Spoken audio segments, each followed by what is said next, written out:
kemudian juga pilihan kebijakan dari pemerintah ini kan berbeda.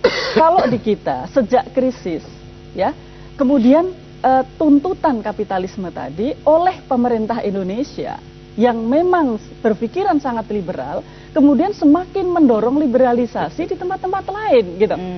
Sehingga melupakan kepentingan nasional. Sehingga kalau kita bicara tadi, kenapa terjadi percepatan deindustrialisasi, pertumbuhan sektor industri kemudian pertumbuhannya terus menurun, daya saing industri kita itu juga melemah. Kalau misalnya masih ada waktu untuk mengembalikan gini, sekarang kita ambil contoh. Kalau kemudian kita ingin mendukung UKM, ya, kita ingin mendorong kemandirian ekonomi, tetapi kita bebaskan, ya, pasar bahkan untuk produk-produk yang tidak berteknologi, yang bervalue added rendah, yang ini artinya UKM harus berkompetisi secara langsung. Karena apa? Karena undang-undang penanaman modal dan sebagainya itu sudah membuat liberalisasi yang sangat luar biasa tanpa ada koreksi. Apakah ini memang the end of kapitalisme?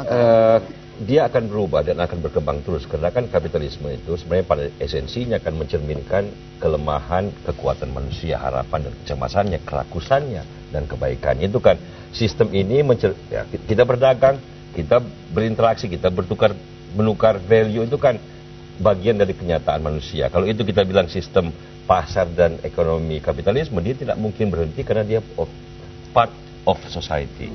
Tinggal bagaimana dia bisa diarahkan sehingga bermanfaat bagi peningkatan kesejahteraan semua orang. Kan itu problemnya. Dengan sekarang ada batuk-batuk dalam sistem ini, ada krisis, ini masalah sekali karena orang kehilangan value-nya, orang kehilangan asetnya. Oke.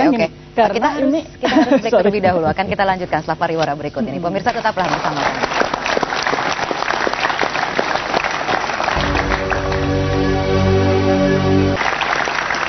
Terima kasih Anda kembali bergabung bersama kami dalam Forum Today's Dialogue. Dalam sebuah sistem kapitalisme itu sebenarnya seberapa jauh peranan dari pemerintah yang bisa diberlakukan? Kita harus tahu dulu Mbak, kira-kira dampak dari krisis ini bagi Indonesia. Kita harus tahu bahwa itu lewat dua arah.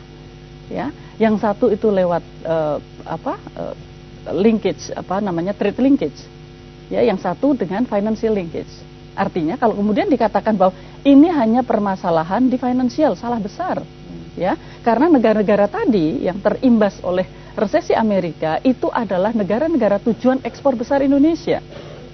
Oke? Nah, kalau itu yang kita sudah akui dengan jujur, maka akhirnya pilihan-pilihan kebijakan itu bukan berarti bahwa kalau kemudian Menteri-Menteri Keuangan Dunia sudah bertemu di Washington dan kemudian sudah bertemu dengan Bush dan pasti akan ada solusi yang nanti akan menyelesaikan, saya rasa sangat salah.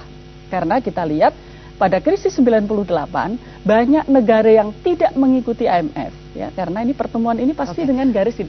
Itu mereka jauh lebih selamat dibanding. Oleh karena itu, menurut saya menghadapi tadi bahwa dampaknya ada lewat trade dan juga lewat finansial, maka kita yang harus men-set sendiri kebijakan intervensinya itu harus lebih punya kredibilitas, ya, dan juga lebih punya keberpihakan yang jelas. Untuk kebijakan buyback, ini kan berarti pemerintah akan menggunakan dana BUMN dan juga dana dari cadangan pemerintah yang katanya, yang tahap pertama adalah 4 triliun, itu untuk mengguyur pasar saham.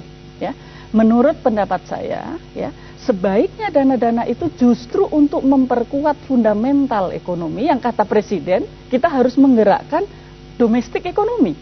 Domestik ekonomi itu harus menggunakan dana itu. Segala daya yang dimiliki oleh pemerintah